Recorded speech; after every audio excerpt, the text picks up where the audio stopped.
Баршаңызға сәлем достар, менің каналыма қош келдіңіздер.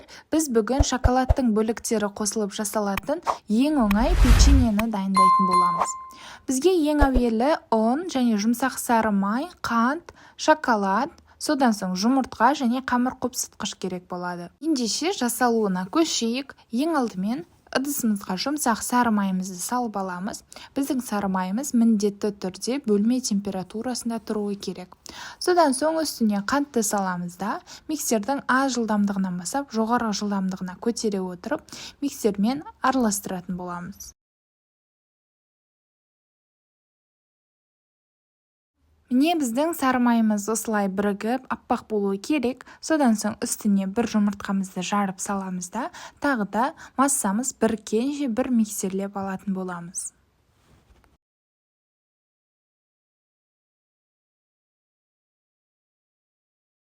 Міне жұмыртқа салғаннан соң осылай болады. Содан соң енді құрғақ ингредиенттерге көшейік. Ұнның үстіне қамыр қопсытқышты саламыз да жақсылап араластырып аламыз.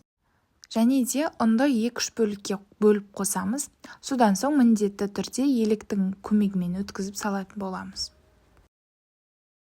Құрметті көрермендер, менің каналыма тіркеліп, лайк басып және де комментарий бөлімінен қандай рецептер алдағы уақытта күтесіздер, соны жаза отырыңыздар.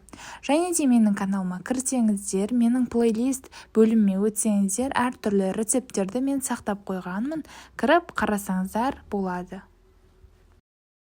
Егер де сіздердің миксерлеріңіздің қамыр илейтін насадкасы болса, сол насадкамен илесеңіздер болады.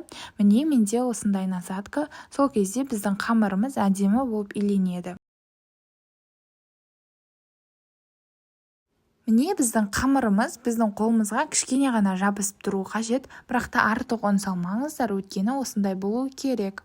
Келесі кезекте шоколадымызды майда бөліктерге бөліп турайтын боламыз.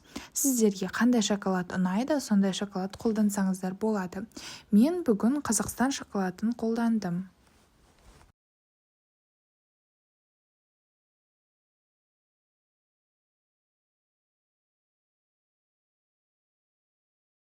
Шоколадтардың барлығын турап болғаннан соң көп бөлігін қамырымызға қосамыз да, ал азғантай бөлігін қамырымыздың, яғни печеньеміздің бетіне алып қоямыз. Сол кезде печеньеміз әдемі болып тұрады түрі. Енді шоколадты салып болғаннан соң жақсылап тұрып қамырымызды араластырып алатын боламыз. Ендігі кезекте печеньелерімізді домалақтап бастайтын боламыз. Бір ас қасықтың көмегімен аламыз да қолымызбен домалақ етіп шариктер жасап, пергамент төселген листімізге әрқайсысын саламыз. Және де ескертетін жайт, печеньелеріміздің арасын өте алшақ етіп қоямыз.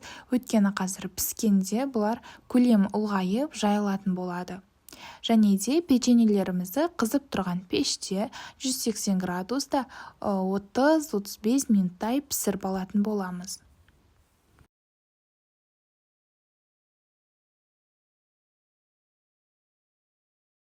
Печеньелеріміздің барлығын жасап болғаннан соң, жаңағы алып қалған шоколадтарды бетіне әдемі болып тұру үшін осылай қойып шықсаңыздар болады.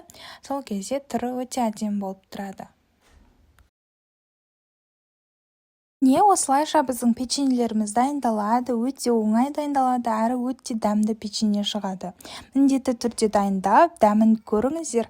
Дәмі ерекше ұнайды, менің ең сүйікті печеньелерімнің бірі десем де болады. Барлықтарыңызға ас болсын, сіздермен бірге болған Раушан.